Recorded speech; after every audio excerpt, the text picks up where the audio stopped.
In a perfect world, friendship is an end in itself. I think it was Aristotle in the Nicomachean Ethics who said that friendship is a way to for two people to share the tragedy of existence, right? Or words to the effect, right?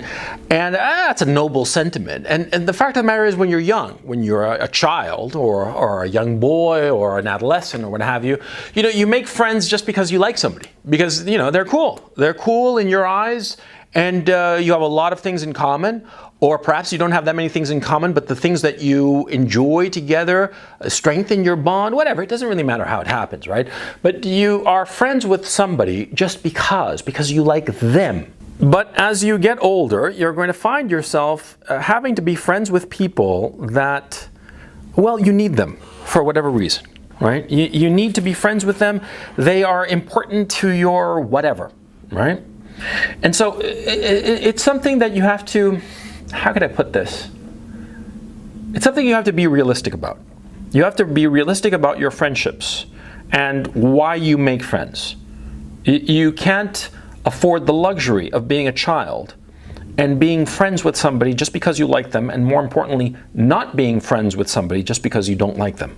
In other words, sometimes you have to be friends with people who you despise, but are necessary.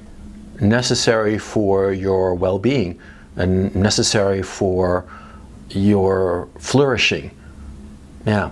I mean, it's a hard fact to accept, and see, a lot of times young people, especially adolescents or very young men, they think, oh, that's being, fake. You're being friends with somebody that you don't like. You're fake. You're a hypocrite. You're this, that, the other, blah, blah, blah. You're a suck-up sometimes. Yeah. Sometimes they interpret this, sometimes being friends with somebody that you don't particularly care for as being friends with somebody who is higher up on the totem pole, and that's a suck-up, of course, and that's like an awful thing. And this is just naive. It's just naive because it's not true. Or let me rephrase that. It is true in certain respects, but how could I... see, it's uncomfortable having to explain that sometimes you have to act in ways that are hypocritical, but are necessary for survival. Yeah, because it is hypocritical to be friends with somebody that you don't particularly care for. Yeah, there's no way to get around that. Yeah, you are being a hypocrite when you are smiling at some guy's jokes and you think that the guy is a fucking idiot, or you just can't stand him for whatever reason, right? It is hypocritical, no question about it. And if the guy is like higher up on the totem pole and you're sucking up to him, fucking A, you're a suck-up. You're a hypocritical suck-up, right? You're laughing at some superior's jokes or whatever, but you'll find as you get older that sometimes you're laughing at a guy who's not only maybe your peer, but he might be below you on the totem pole. Yeah. What do you call it when you laugh at the jokes of some guy who's below you, but you think is a complete dickhead or an asshole, or just despise him for whatever reason? And he's below you. What do you call that? Reverse sucking up? Sucking out? I don't know, but you're going to find that you're going to have to do that. Oh, yeah. Because although friendship should be an end in itself, cueing Aristotle, right? It should be an end in itself, but sometimes that's just not possible, especially as you get older and your life becomes more complicated. Your life becomes more complicated because you have more things going on, more responsibilities, more things that you have to achieve for different people in your life. Yeah. You're going to find yourself having to be friends with people that you cannot stand, either lower than you on the totem pole, at your same level, or higher, because they are necessary for things that you need accomplished. They are necessary for your business, say, or for the success of whomever. I mean, sometimes, people will suck up to the principal of some school where their kid is going to. And they think that the principal is a fucking idiot, right? I mean, this has happened to me. Dealing with somebody that you think is a fucking moron, yeah? But you suck up to them because you want your kid to go to the fucking school, the prestigious school with the good teachers and the good social environment. You want them to go there. And so the principal is this fucking idiot that you have to suck up to. You have to suck up to and charm, yeah, and you have to be friends with them and maybe go out to dinner with them, yeah? Go out to dinner and laugh at their stupid jokes and throw away 2.5 hours of your life, and of course pay for the fucking meal, with this asshole that you need. You need him in your life. You need his good opinion so that he can do something that you need done. And this happens all the time. It's part of life. Simple as that. And you think that it's enjoyable? No, fuck no. I mean, you criticize people who suck up, right? And you say, oh, they're a suck up. Well, you think that the guy who's doing the sucking up likes it? Huh? You think that the guy doesn't realize it? Of course he realizes it. But he's being fucking realistic. You got to be realistic in this life. You can't afford to delude yourself. You can't afford to hold on to certain principles that you might have held on to in your youth.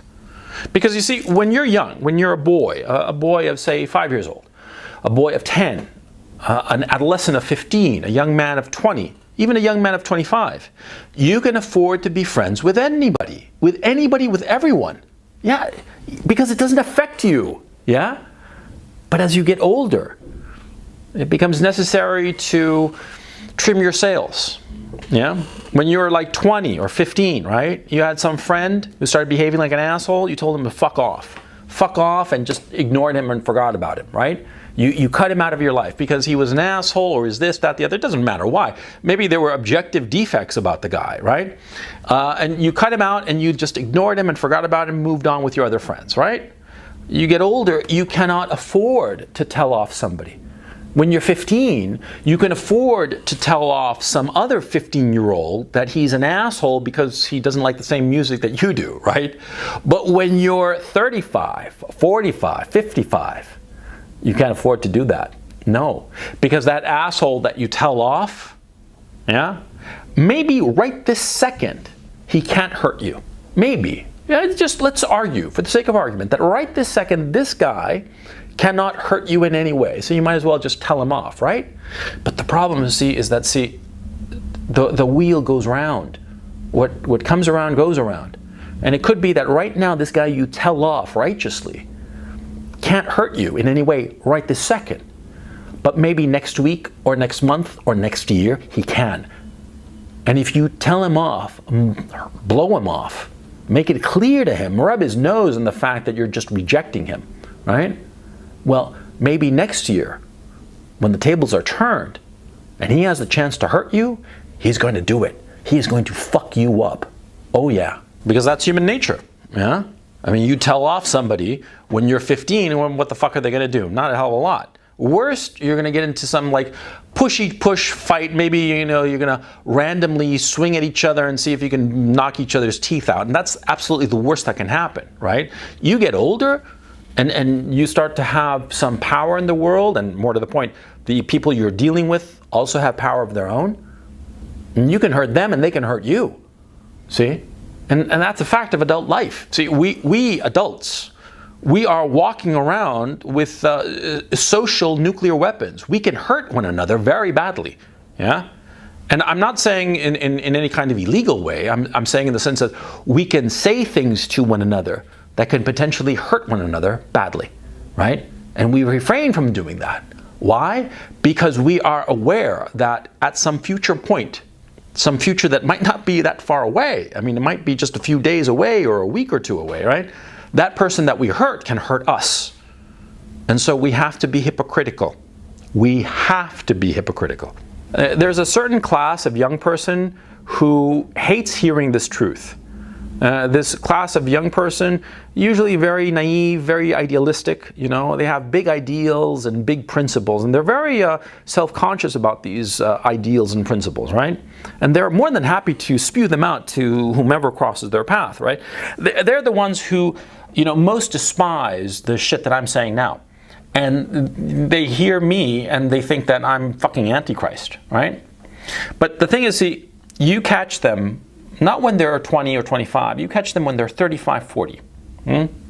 And you'll find that most of these guys, well, the guys who held on to their principles didn't amount to anything. They didn't. They were very one line, and whenever they came across somebody that they didn't like, they would say it to their face with pride. They would say, I think that you're shit and scum, and they would say so. They would go up to them and say, I think you're shit, I think you're scum, you suck, fuck you. They tell them right to their face, right?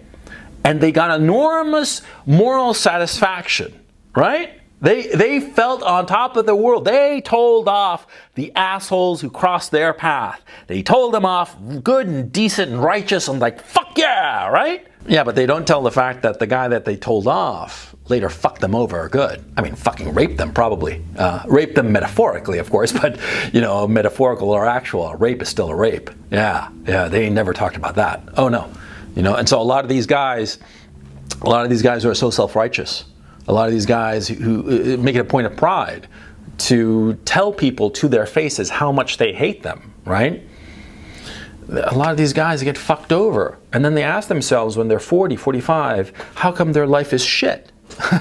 They ask themselves like it's a big surprise.